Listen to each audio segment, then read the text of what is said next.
Okay, everybody, welcome. So the plan is to start up on our feet for this session. So please find a nice, comfortable standing pose. You can lean into something a little wider than traditional Tadasana if you'd like.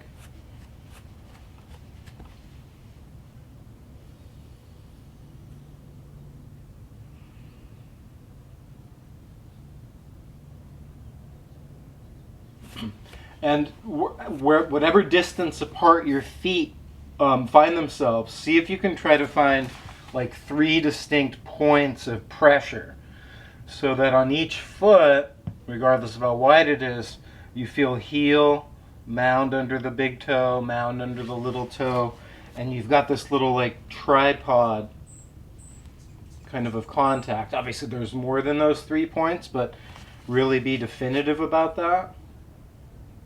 And that's going to help maintain weight on the inside edge of the feet, the outside edge of the feet, forward on the feet, backward on the feet, right? It's basically those 6 spots total.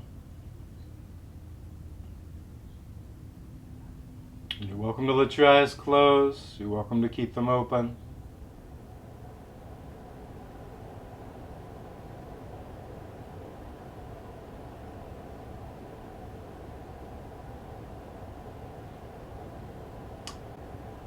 And then we're going to bring the hands up to the heart. The elbows will probably just find a pretty natural shape out at a diagonal. Your shoulders will settle into a nice open shape across the collarbones, kind of down and back through the heads of the shoulders, and a very mild squeeze through the shoulder blades, keeping a little strength in your belly.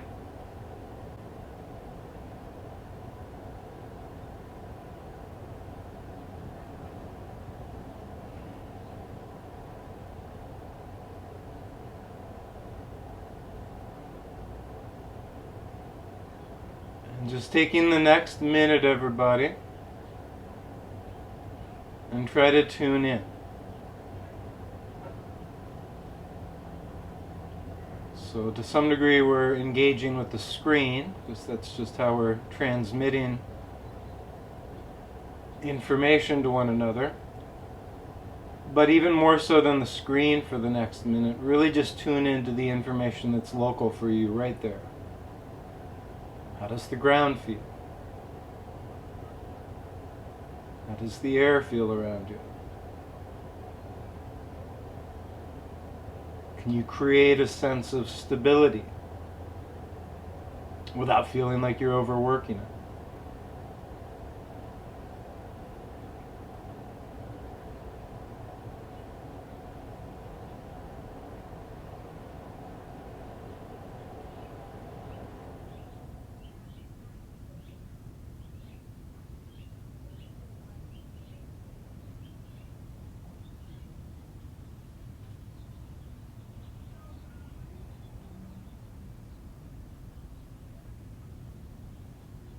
And then just for the next minute here, last minute here, connect to the sensations of breathing.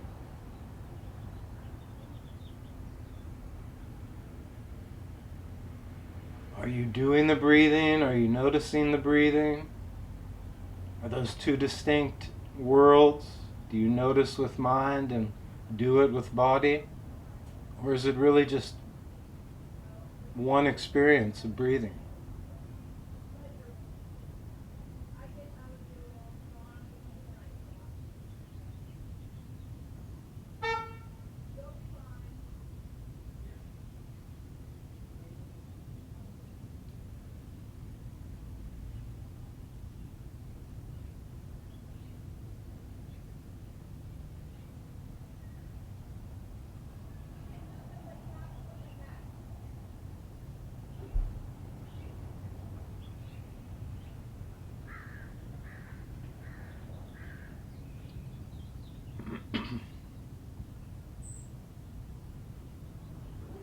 On one level, y'all, it seems so mundane, breathing. We do it all the time, all day, every day. Sober, drunk, awake, asleep. What's the big deal?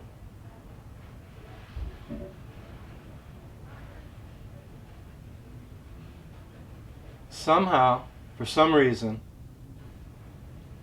the codifier of ancient yoga, that's pretty much still how we practice it today, enumerated pranayama as one of the 8 main elements of connecting, of yoking, of practicing yoga.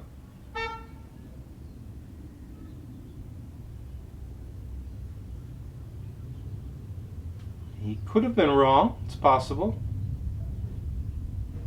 But there may be some real insight there. We tune into our breath and we automatically are in the moment. If we had been worrying about the future or reminiscing about the past, the breath transports us into the present.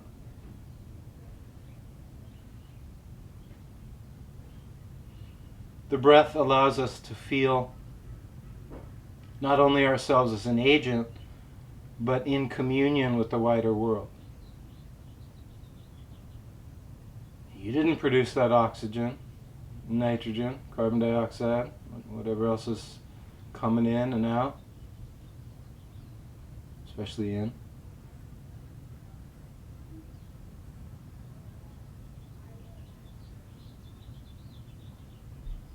And this process that normally is just in the background,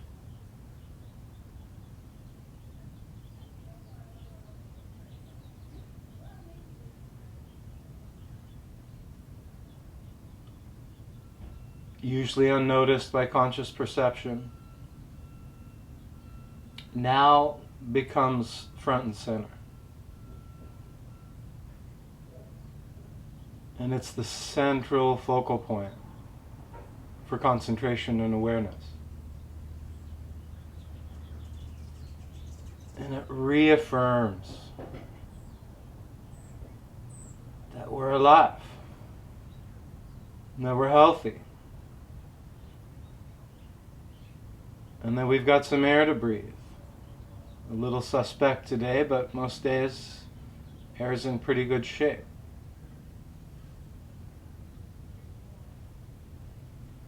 And we start to find consciously, or maybe it even just arises almost spontaneously,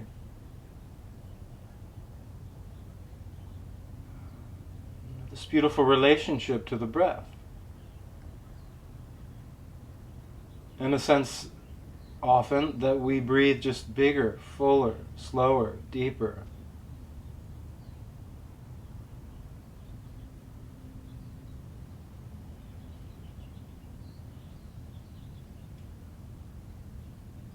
And we're there to feel it.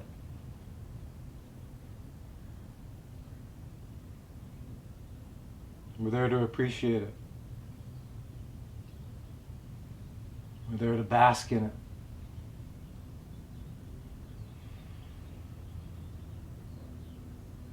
Last couple rounds. Expansive inhales. Slow, complete exhales.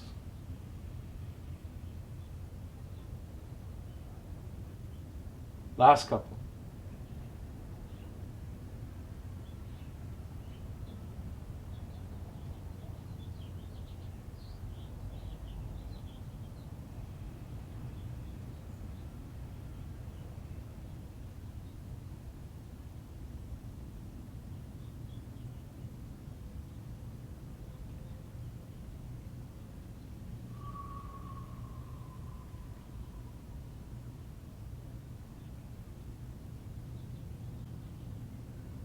And then, as you're ready, everybody, open up to this gently.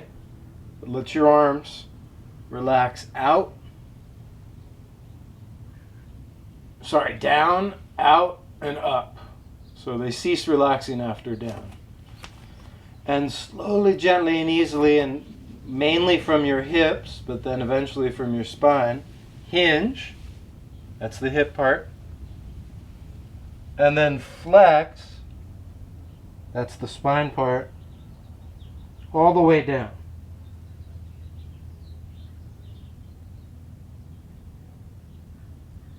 Completely release the weight of the neck, the skull. Relax through your shoulders, release through your upper back. And feel 5 slow, deep breaths really fill your back body. Now you can put a little bend in the knees if you like. You're still on those same 3 points of each foot. Exploring maximum release in the head and the neck. One more full breath here.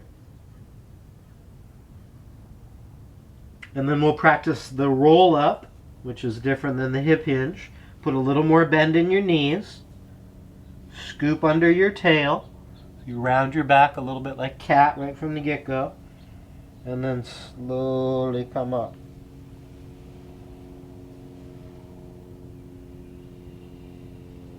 Oh my God, that feels good. Let's try that one more time, everybody. So let's get the feet a little closer together, a little more traditional Tadasana style. Bind the hands together at the heart, Anjali Mudra. Let the arms drop down, out, and up. And get a nice full flex, or really a hinge at your hips. And be accurate with the descriptions. Hinge at the hips. Flex through the spine. Completely relax through your head.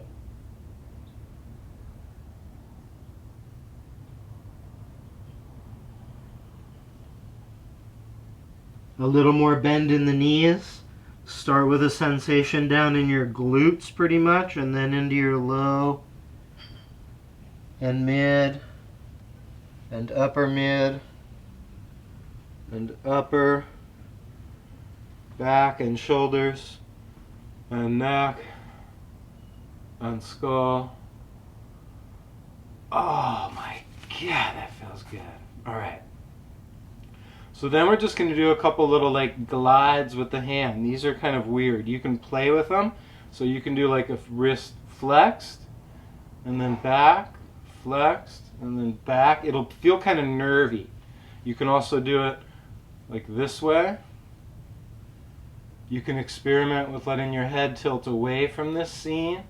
So here I've kind of got flex and then extend and flex and then oh my God, it's pretty intense. Or I could do it this way, extend, and then flex, and then extend, and then flex. I can kind of do it out like this. Play with it. You'll hit one of these patterns. I mean, all of them might be super juicy. But you might hit one that's just all of a sudden like, zzz, almost borderline too intense. But you almost want to find one that feels a little bit lit up. Yeah? Oh, I love that one. It's kind of a new one. Let's glide a little bit on the other side. So it's a little bit improv, because you can kind of play with like the angle of the arm, when the wrist extends versus flexes, how much side bend you've got with the head, and the head even could be in neutral. You can do some of these. I personally like a little tilt away or a little twist away. It feels a little juicier.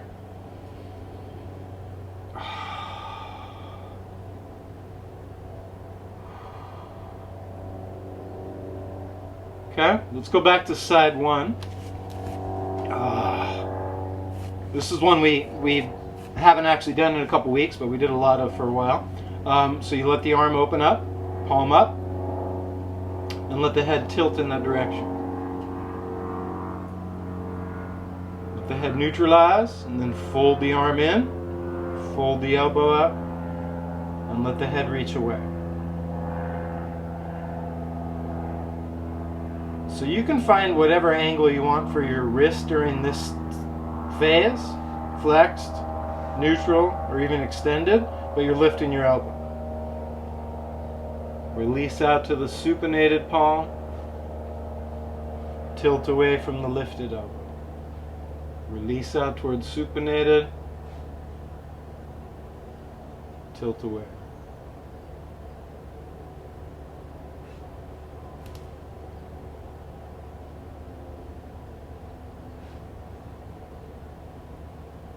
Oh my God, that feels good. Last couple goes.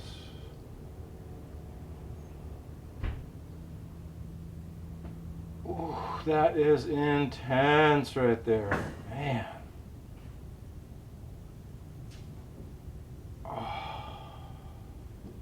All right, everybody, let's switch sides, maybe 8 to a dozen on the new side.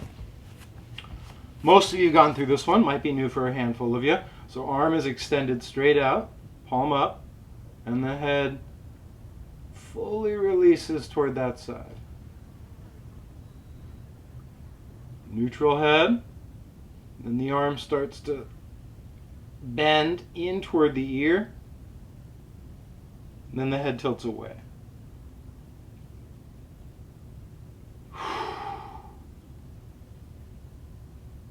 Toward the long arm and away from the bent arm. Toward the long. Oh my goodness. And away from the bent. Remember that bent arm can come with different wrist angles, but still essentially the same movement pattern.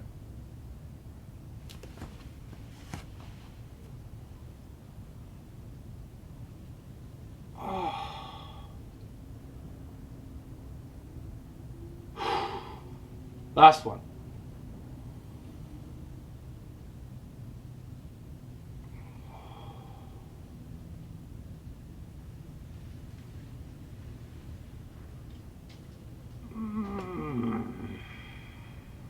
Oh, that feels so good.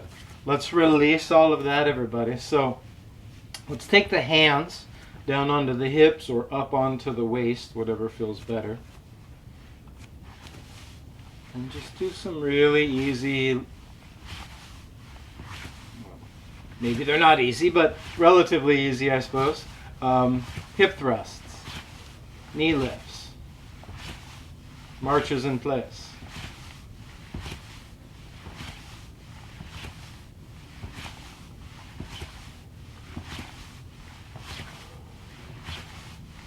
And so you can just kind of like play with this one and make it fairly loose and not try to go for too many alignment elements. But if you want to try to dial in a little more, you're just going to drive the knee higher. Go for the full edge range. Try not to lean back, right? So keep your trunk nice and stable. And even try to lean into the midline every time. So instead of letting your body like rock a lot side to side, really try to stay tight on that midline. Last few.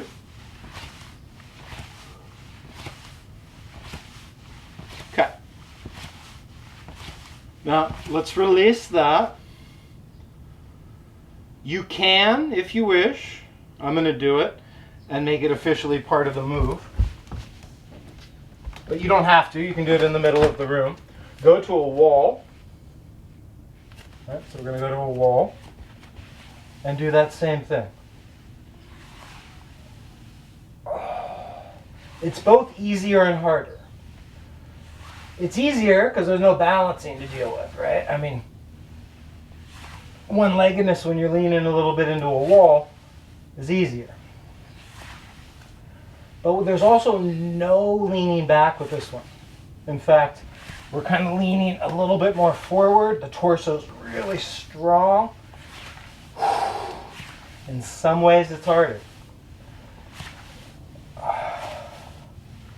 Now, next one, leave one knee up. Hold for 10, 9, 8, 7, 6, 5, 4, 2, 1, and switch. So So you drive that knee as high as you can. You've got maximum hip flexion. Now under load. Under a lot of load, right? The entire force of gravity on this planet wants that foot down on the ground. But your will and your strong hips win out. Oh. Last 2 big breaths here.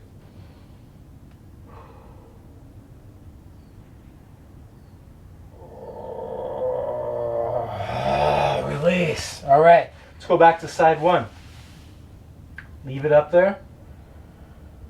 Remember, you could do this in the middle, and particularly if you just can't find a wall that's close by. That seems odd, but it's possible, depending on where you are.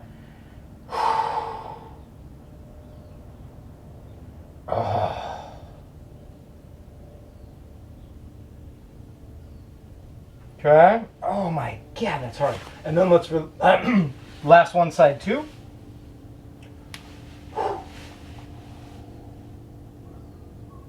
You're driving that knee as high as you can. Not arching. Maybe even keeping your butt pretty tight and squeezed.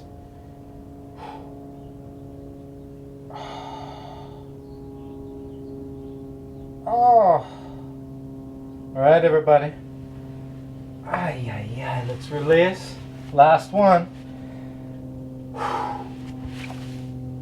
Lift up one leg. Lift up the opposite heel. Lower down the heel. Lower down the leg. Lift up the new leg. Lift up the new heel. Lower down the heel. Lower down the leg. 6 or 8 times. Drive up a hip. Drive with your calf and your ankle. Control with the calf and ankle. Control with the hip.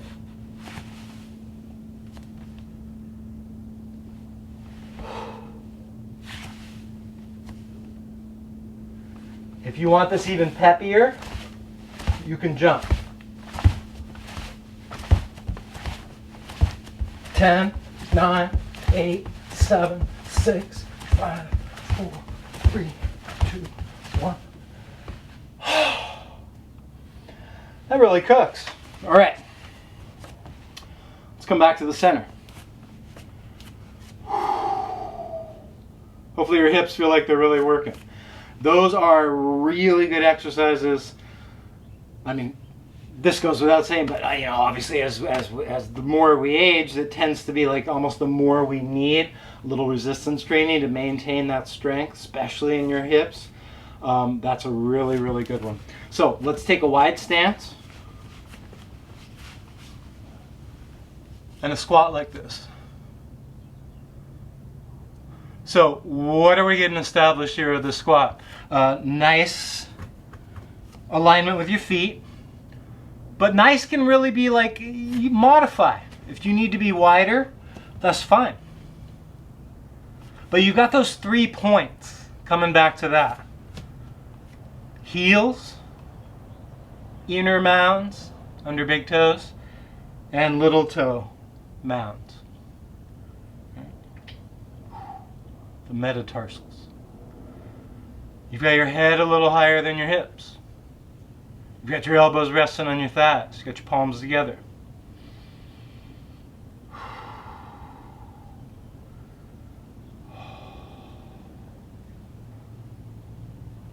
Maybe sit the butt down a little lower.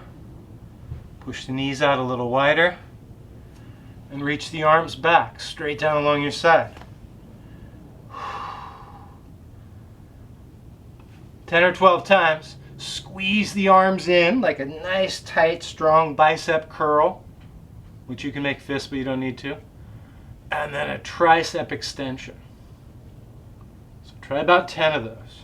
Curl, straighten, curl, straighten.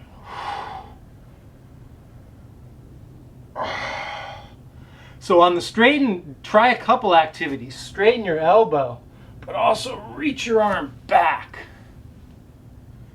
Last 4. Last 3. Last two. Oh my God, that's a lot. Last one.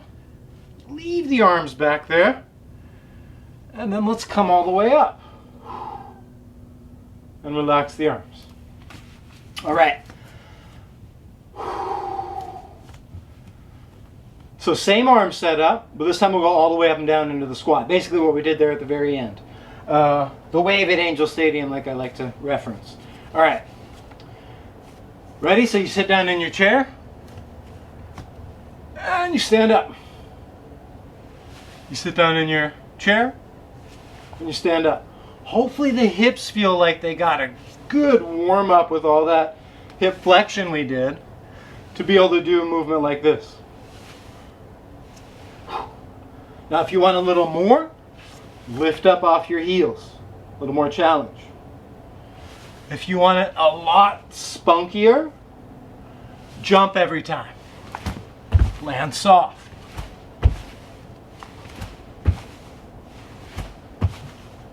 Try 5 more. So you've got just the classic squat, or tippy toes, or the jump. Last 2. Last 1. And come down to a crawl. Knees just up off the mat.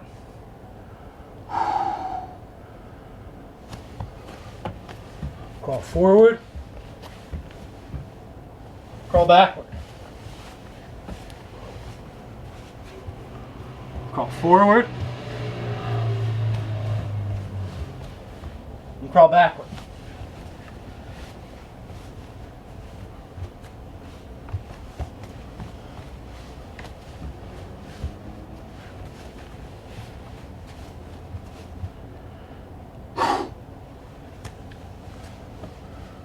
And then we're down to the knees. Crawl forward. Crawl backward. You can come off the knees if you'd rather.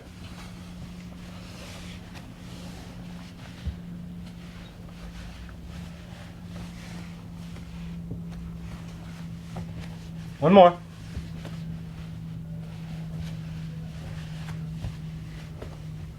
And try leftward.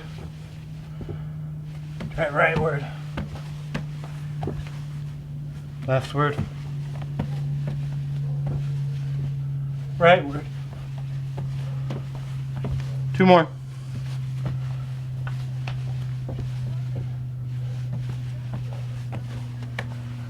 Last one.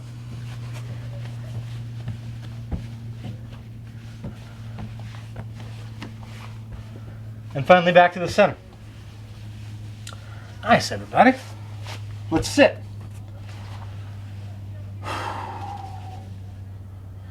Let's hug one knee in. And then do little beats up and down with the opposite leg.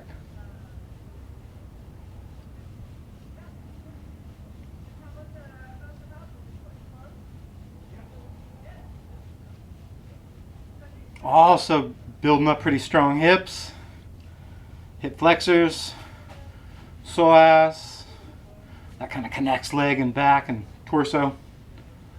Probably feel this in your quad, probably feel your knee nice and stable.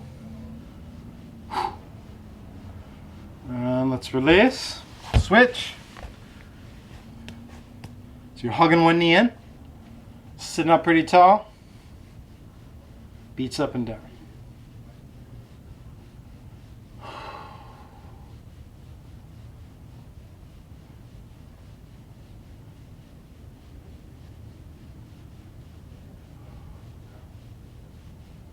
Okay.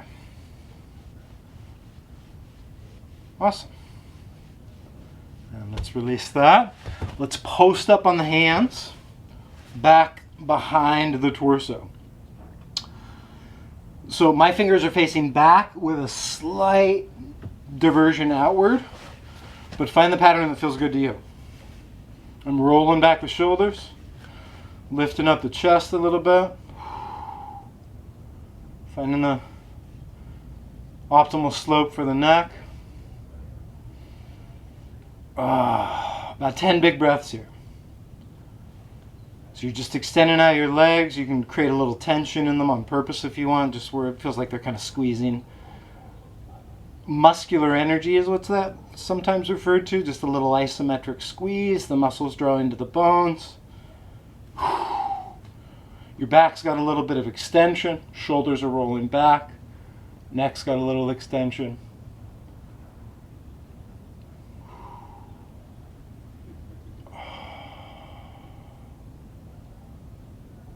Oh, man. So now from here, we're going to come back onto our elbows. Same kind of thing, just 5 breaths here. Keep a little muscular energy in the legs. A little lift in the chest. A little release back and down in the shoulders. Some optimal arch for your neck. Not too much, not too little. Oh.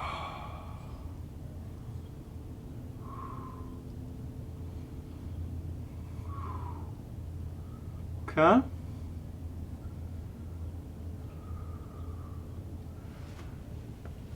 And then we're going to come back up onto posted up hands. Switch the angle of your wrist if you need a little something different. Straddle your mat so your feet go beyond the mat's boundary. Approximate if you don't have an actual mat. And then let the hips rock.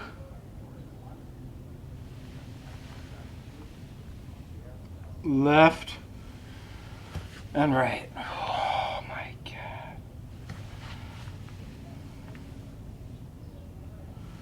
So if we're thinking about this from a left and right twist perspective, both legs go right or both legs go left. It's pretty simple on that. Sort of like framing.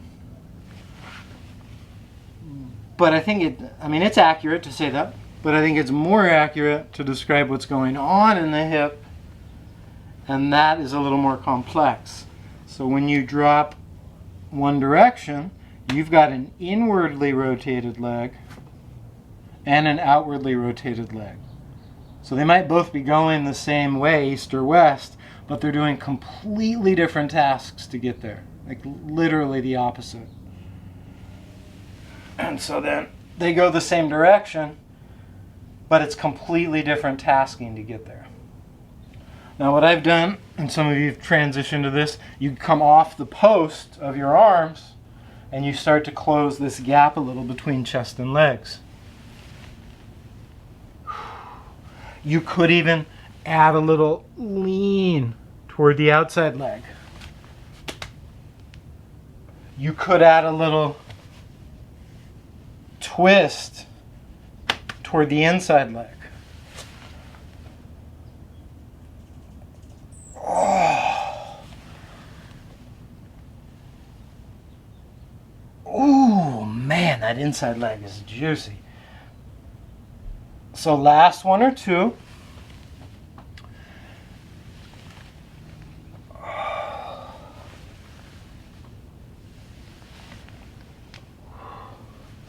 Awesome. And then let's come on back to the center. And we're going to bend the right knee, rest foot on the floor. Reach the right arm up.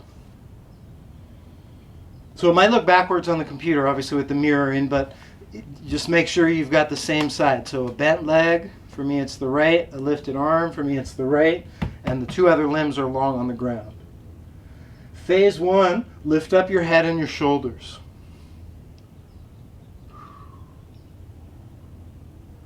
And you can use this arm that's on the ground sparingly, or you can use it, or you can really lean into it. Let's try leaning into it. Lean into that elbow and come up a little higher. I'm leaning on this elbow. Now see if I can come up, and see if you can come up a little higher, get off this elbow.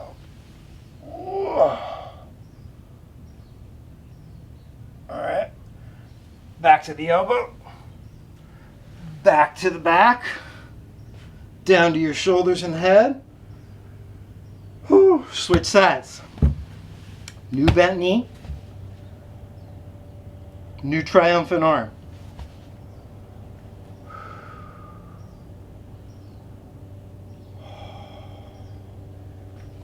Lift head and shoulders. Lean into the long arm. I'm totally relying on this arm. Then I'm going to push up. I'm still relying on the arm, but I'm posting up on the hand instead of on the elbow. Come down to elbow. Down to the ribs. Shoulders and head. Side one again. Slow motion. Like 3/4 Turkish get up. Lift head, lift shoulders. Maybe don't rely on this arm. It's there, but maybe don't lean into it. Oh, it's harder when you don't lean and you lift to here. Now this is a maybe. Try to use your butt and your hips, but you're going to use this hand a little bit. Lift into a kind of a one-legged bridge. Squeeze your butt as tight as you can. Press your pubic bones as close to the ceiling as possible. Bring down pubic bones, or sorry, bring down your butt, and pubic bones come down too. Lean back to elbow. Lean back to the ribs. Shoulders and head down. New side. Bent leg. Lifted arm. Try to lean into the arm less for this round. Lift head and shoulders. If you need to, use the arm, but if you can't, lift without it. Now you lean into the arm a little bit, but really try to use your hips and lift. You're stamping down one flat foot, stamping down one edge of a heel, and maximum hip squeeze. Descend. Lean back. Oh, release. Last one, we'll see if we can get all the way up at least one time, everybody. So one big, full Turkish get up. Let's see how it goes. Lift head and shoulders. Lift ribs. Lift hips. This transition might take a couple steps, might happen really quickly. Lunging. I know I pulled the fast one on you there. And then you're up.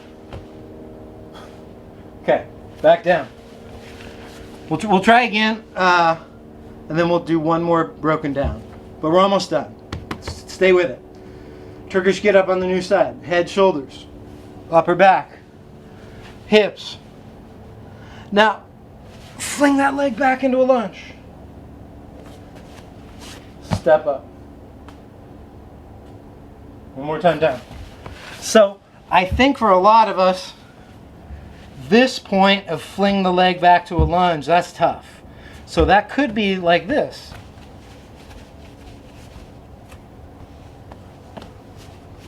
Now that wasn't flinging. I took like 12, literally like 12 different little points of contact to make it happen.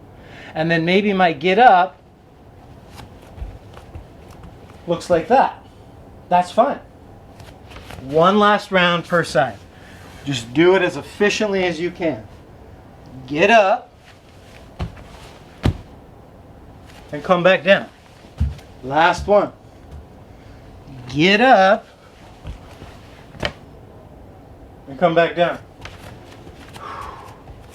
So now see if you can get up and down via a squat. So there's down. And can I get up from here? I don't. I need a little help, right? Or I need a little momentum. There we go. So either way, for me, I don't quite have the capacity yet to just sit on the floor, stand up. It's close, but I need one touch with the hand or some momentum. Play with that again. So basically from here, can you just stand?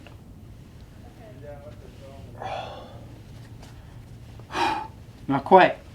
I just need a little more juice. There we go. All right, everybody. You know, that's some pretty strong work. So let's come up. We're going to do one tree pose, and then we're going to get back down. So almost like flashback to the very beginning of our session. Find your midline.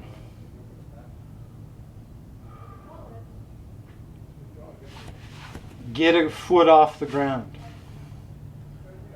And either, with an open hip, attach the foot to your shin, clearly below your knee, or attach it to the adductors, clearly above the knee. But don't push laterally on your knee. Not really a good idea. Or at least in my humble opinion, doesn't seem like a good idea. Tree.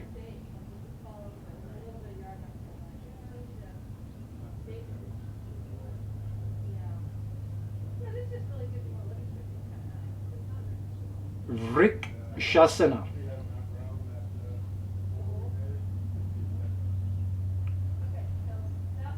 So much like we started our session, trying to find that midline.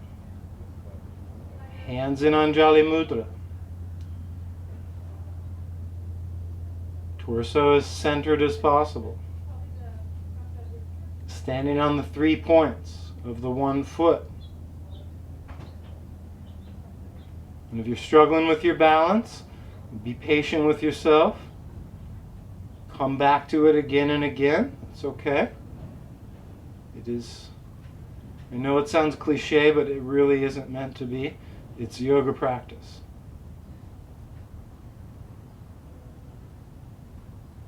Now, you might find, most do, that the use of a drishti, which is a Sanskrit term basically just for a spot to gaze, a place to place your eyes.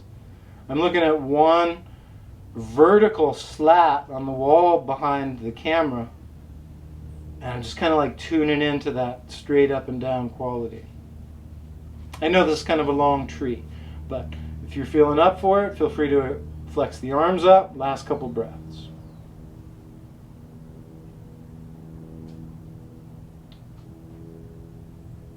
Okie dokie, schmokies. So on the transition, hands to the heart. Release the one-leggedness. Back to a little bipedal status for a moment. Shake it out. That was a pretty long tree.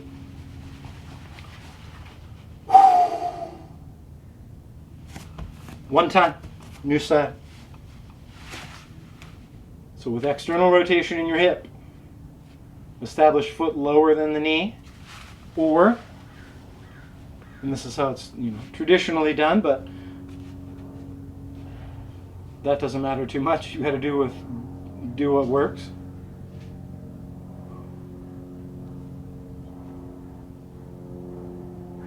So the hands in Anjali Mudra help reinforce the midline. The eyes help to just balance the pose to the degree that our eyes impact our capacity to balance. So does stuff in our inner ears, which I can't explain. And obviously just the constant feedback of your whole body, but particularly your foot on the ground. When are you leaning more or less into one of those 3 points? When have you got all 3 really established? With a gazing spot. It's pretty satisfying, really, when you find the tree pose and you're like, I could just be here for a few minutes. You're still working it, but there's just a little less struggle. You kind of found the sweet spot.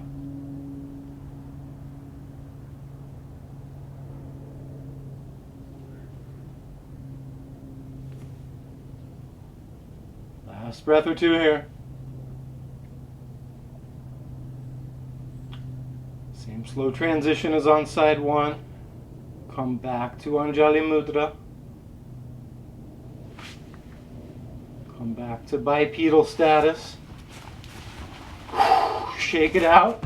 And then just do a nice throw, little shake out here at the end. So the shake can be like some bouncing, which is really good if you're up for it. It can be some shaking, literally just kind of shake out the wrists, or shake out the feet, or shake a little through your hips. That's pretty nice. You can shake out, you can shake forward, you can shake back. Oh, you can get a little twist going. Whew. All right. Not today.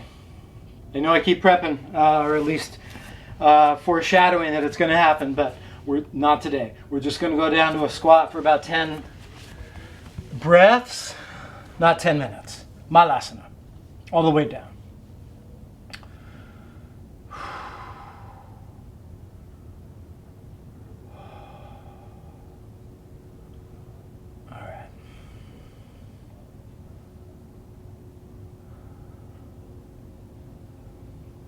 About 5 more slow deep breaths here, everybody, and you can find any distance with your feet that you need, and even any amount of turnout. It tends to be a little more challenging with narrower and less turned out feet, but there's also just some variance in each individual body that's a little different from the next. So find those little tweaks and adjustments that really make it sing for you.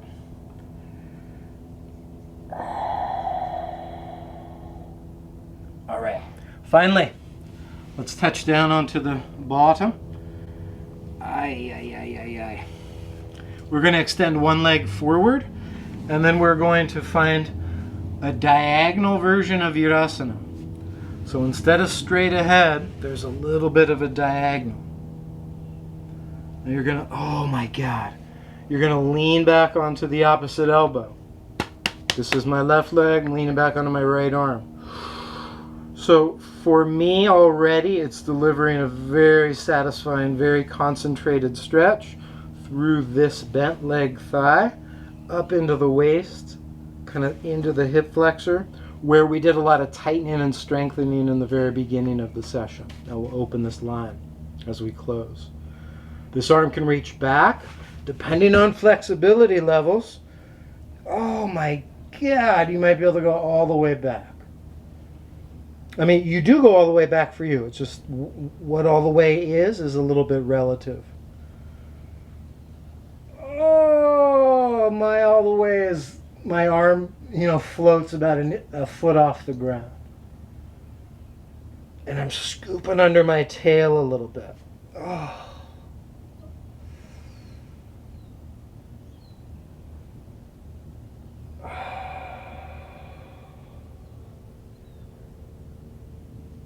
Whew. Now, what I would suggest on the transition is you lean a little bit more toward your straight leg. Come up as you're leaned more toward your straight leg. Now, there's very little pressure over here. You can free that leg.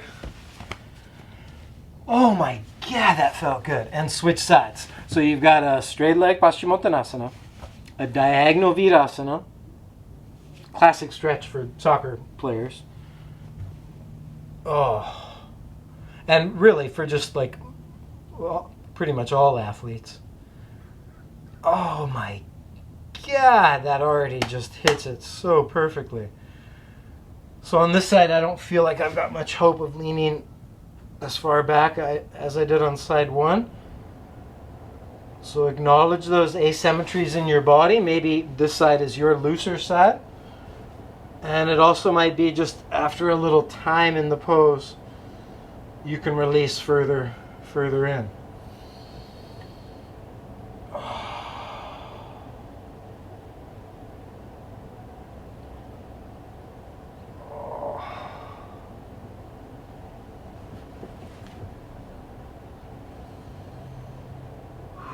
Last couple breaths here.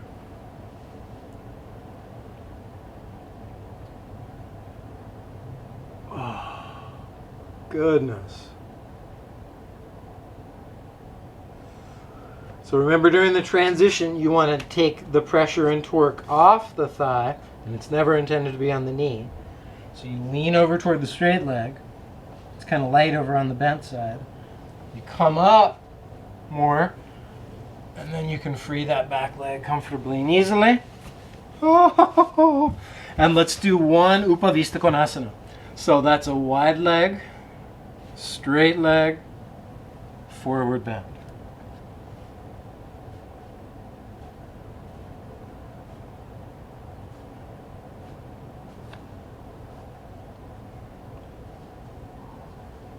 So for me right now, what's feeling really good is to allow that flexion in the back.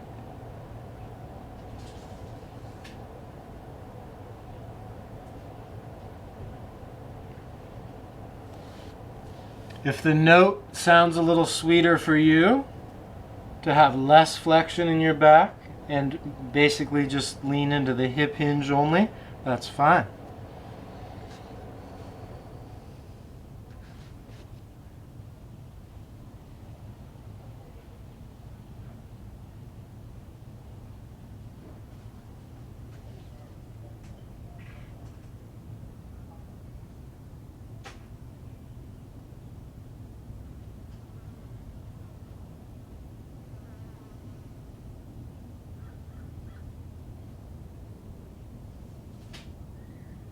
Last couple breaths here.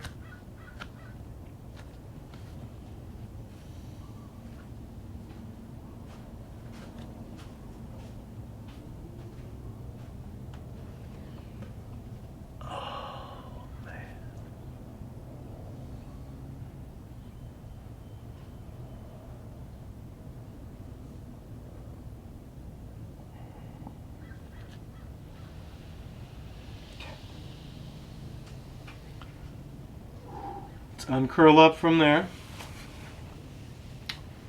Sit in a simple cross-legged pose. And just spend about 1 minute, maybe 2 at the most, before we slide into Shavasana, tuning into breathing.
And please make your way into Shavasana.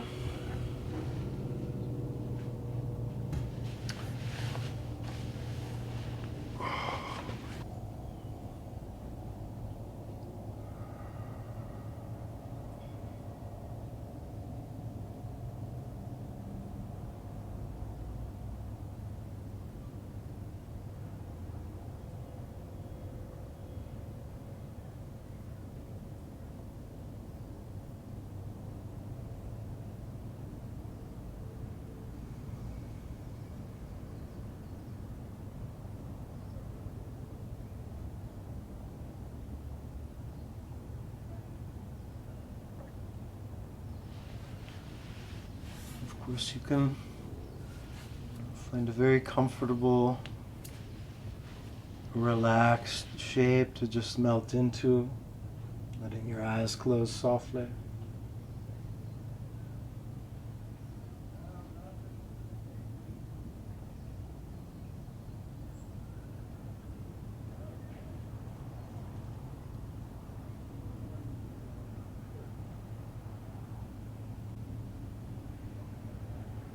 In it, does verge on the esoteric,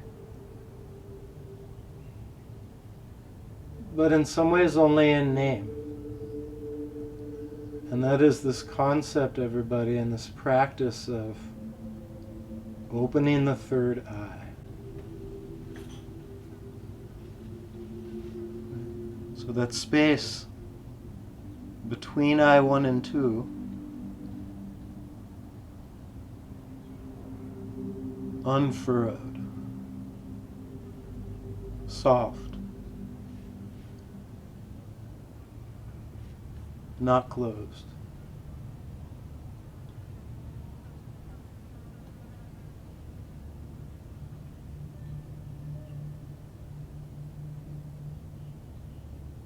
And mysteriously, it does feel like it's a little portal.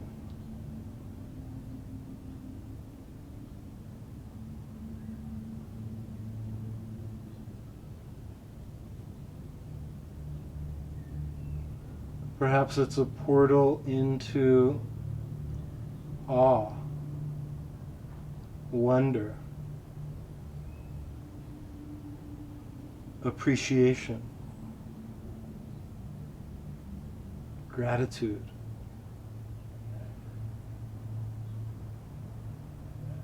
And this beautiful concept in kind of esoteric yoga philosophy that says we humans have a layer of existence, some part of who we are, that is blissful. It's called the Ananda Maya Kosha, the sheath or the layer of blissfulness, Ananda.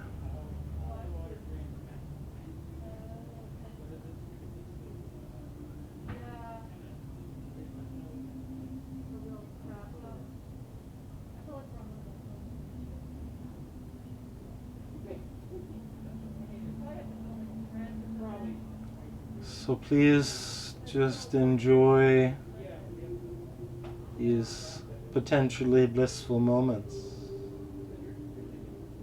in Shavasana.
If you suddenly and unexpectedly feel joy, don't hesitate. Give in to it. There are plenty of lives and whole towns destroyed or about to be. We are not wise and not very often kind, and much can never be redeemed. Still, life has some possibility left.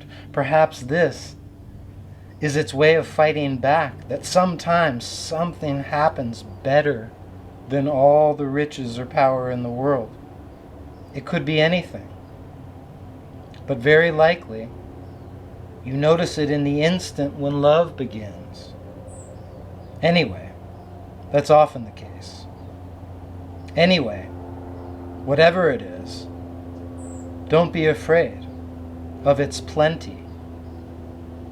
Joy is not made to be a crumb.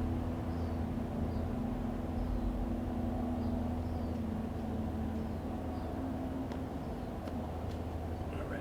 So those are words of Mary Oliver.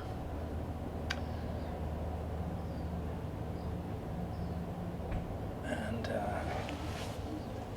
please, everybody, take your time, shifting back up to a seat if you're not already there.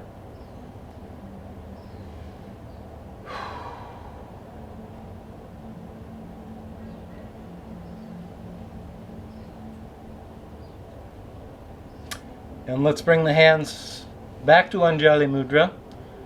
Been hitting this mudra a lot this session. And just as we close here, reconnect to breathing sensations.